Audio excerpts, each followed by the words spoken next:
Hello and welcome to Blockchain Gaming World. Me, John Jordan. So in this game, I'm playing KARMAVERSE Zombies. So this is I'm running on an iPad. So this is a mobile game. Has blockchain, has NFT elements in it, running on Polygon, has 2 tokens, but obviously you can't sort of do that through the app because app stores don't allow you to do that. So this is actually quite a good example of the sort of friction that blockchain game developers are having to deal with, and sort of some of the complexity that comes with it. It's not super complex, but it is sort of conceptually, you have to get your head around it. Anyway, the game itself is sort of fairly straightforward, I guess. It is inspired by Empires and Puzzles, so the game that's now run by Zingle, actually now run by Take-Two, I suppose. So it's sort of a game where you have a sort of basic sort of base building. So we have these 2 elements, food and metal. We're in a zombie apocalypse, so I'm sort of building up my base and leveling things up, and different different buildings allow me to do different things. And then I'm also sort of playing through the game, which is a sort of a lane-based match 3 game where enemies are attacking me. I've got a group of 5 characters and different colours. I'll end up by playing through a game, but I won't do it right now. So this is that sort of game. Those games have been very successful. This is not doing anything very innovative in terms of that gameplay.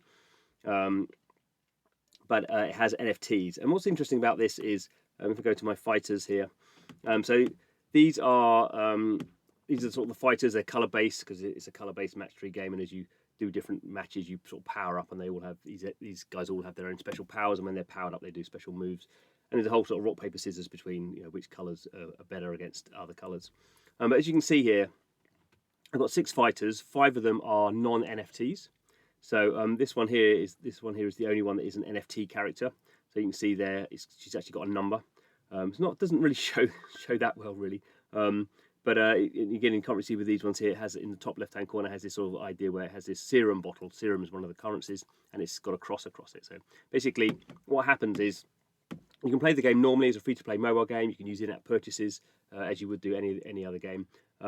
But to sort of go as fast as possible to get the most rewards, you actually have to have NFTs. Buy the NFTs. You actually need 3 NFTs out of your 5. I don't quite know why they chose that. Don't know, just a level design thing. Obviously, you can level up your characters. Actually, these are all leveled up now. As you can see, typical sort of star-based. 1 star is 10 levels. So that's what's going on there. Obviously, or not obviously, you could imagine a situation where developers were allowing players to buy NFTs through the App Store, but obviously in that case they're giving Apple 30%, which sort of most people don't want to do. So you have this sort of situation where basically this game, as far as I can sort of see, it says a wallet. I don't quite know whether it's a blockchain wallet or not. I don't know. I'm guessing it's probably is, but this is basically a wallet that I don't have the keys on, so this is a sort of custodial wallet that they control everything with. But these are assets in there. We can see here it says I have 1 fighter, so that's that fighter that we saw. I have some of this serum, which is their token. They have actually 2 tokens, like serum, effectively the utility token, and knots, effectively more like a governance token, although you have to use sort of both of them to sort of play the game. You have zombies and materials. Zombies you can use basically as a breeding mechanic. You can use fighters and zombies to sort of breed stuff. So that's sort of how it's working there. But and then we obviously have alliances and raids and all the sort of thing we'd expect here. But what's interesting is if we're going to the marketplace, this is where you have to buy your fighters. So we can see here, put the filter on. It's not very good, is it? Oh yeah, low to high. So we can see here the cheapest of these are 40 of the tokens, which is called NOT. And these are just 1 star power ones, and if we go sort of higher up, obviously they get more expensive. These are the 3. It's a 3 power one, and that's priced at 400. So you need to go and buy those. You need to have. It's a whole sort of complicated process where if you want to go and buy those, you have to go to an exchange on Polygon and buy the NOT currency in order to do it. And if you're going to go to buy it. I don't have any knots in my game account, so basically what I have to do is outside of the game, I have to go via the website, connect my basically on the web browser, I connect with MetaMask, my Polygon wallet, and also link that to my email address, then the email address is linked into the custodial wallet in the game, and then I can move between basically my MetaMask wallet into the game wallet. So that's typically what all these sort of games tend to do, and it just, once you get used to it, it's sort of fine. But it is this, I imagine, for vast majority, people who aren't into crypto or blockchain have no experience of it. It's sort of a very complicated sort of friction, and probably you lose maybe 90% of your audience that way. So at the moment for this game, in terms of on-chain activity, there's about 4,000 people playing, which is quite decent for a blockchain game, but obviously not very good for a mobile game. So it's sort of quite interesting whether this approach provides an advantage or not. We will sort of wait and see. I guess the other issue with all blockchain games is the token price is a big issue, and this game has launched in the last few months, so its token price if you bought it at the start, has gone down massively. So there's this whole sort of issue around if you look at the dollar value of these assets, they're sort of very volatile in this point in a downward spiral. So this is nothing sort of new. This is nothing we sort of don't know already, but this is just sort of the way it goes. So this is what the game looks like on app. I'll just flick onto the browser and have a quick look at sort of how it looks like when you're doing stuff connected. Okay, so this is the web browser version of it. You can see what's going on here. I'm connected. I've logged in, and so the way that you go around moving this is you would buy stuff from the marketplace, and then you'd have to deposit it into the vault. So you have it in the vault, and then from here, if you had these things, I could deposit them in. So you can see I've actually got some of these tokens. So let's, I think I'll go and buy something. Let's have a look. If I go to the market and look at the cheapest ones. So actually I can't because I need them. So actually can't go and buy anything because the cheapest one is 30, and I've only got 31. So I'll have to go back and redo that.